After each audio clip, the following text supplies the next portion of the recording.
Welcome to today's executive briefing. So, if you're driving a long-term corporate mission, you know that sustaining true, authentic purpose, well, it's basically the holy grail of leadership. Today, we're unpacking a really fascinating documentary short called The Aviary of the Soul. We're going to see exactly how a 72-year-old man's unwavering focus creates a literal masterclass in dedication and ultimately massive community-wide impact. Now, his neighbors constantly ask him a really practical question. Why dedicate 20 years to creatures that can literally just fly away? I mean, think about it. From a pure ROI perspective, it kind of looks like a zero-yield investment, right? You put in the time, the resources, the care, and the subjects of all that effort simply vanish into the sky. But Hakeem's why goes way, way beyond immediate tangible returns. And unpacking the answer to this question gives us a really profound look at what sustained, purpose-driven action actually looks like in the real world. 20 years. Honestly, before we even look at his daily operations, we really need to ground ourselves in the sheer scale of this commitment. In business, we are constantly talking about executing a long-term vision, right? Maintaining consistency over quarters and years. Well, Hakeem has executed his mission flawlessly, every single day, for 2 solid decades. No days off. Let's look at part 1, the daily routine. This is his methodical approach. You see, this isn't just some random hobby for him. It's a highly structured system.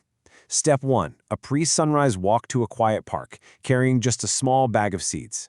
Step 2 is provisioning the local pigeons. But then we hit step 3, which is actively identifying and rescuing injured sparrows. We're talking about birds that most people barely even notice on the sidewalk. And finally, step 4, the data collection. He actually writes these meticulous handwritten recovery notes about the birds he's cared for. He transitions so smoothly from basic provision to targeted rescue and careful documentation. It's a highly organized daily operation of compassion. And this dedication, it absolutely does not clock out when he leaves the park. His external mission deeply permeates his personal space. In fact, the Birdman lives in a tiny home that is essentially his headquarters. It's filled with handmade nests and old photographs of the birds he's helped recover over the years.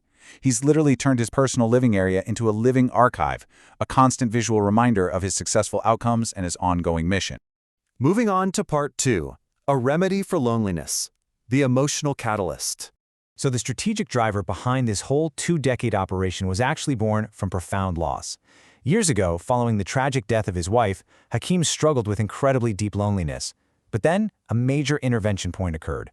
One afternoon, he just happened to find an injured dove right outside his house, and he made a choice. Actually, scratch that, it was almost more of a reflex. He just immediately took action, nursing it back to health. This single, purposeful act of healing completely interrupted his grief, and ultimately unlocked his lifelong purpose. Caring for that one single bird gave him a real reason to keep going, and he just never stopped. The philosophy that emerged from that healing process essentially became his personal mission statement. Every living thing deserves kindness. This is his core belief.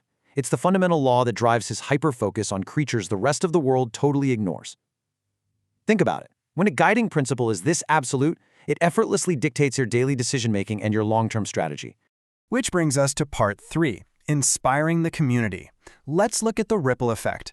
Because here's the thing, what starts as localized action inevitably scales when it's authentic. One afternoon, local school children visit the park and gather around Hakeem. He actively teaches them how to care for animals and explains exactly why compassion matters. He's effectively passing on his knowledge, and the return on that education?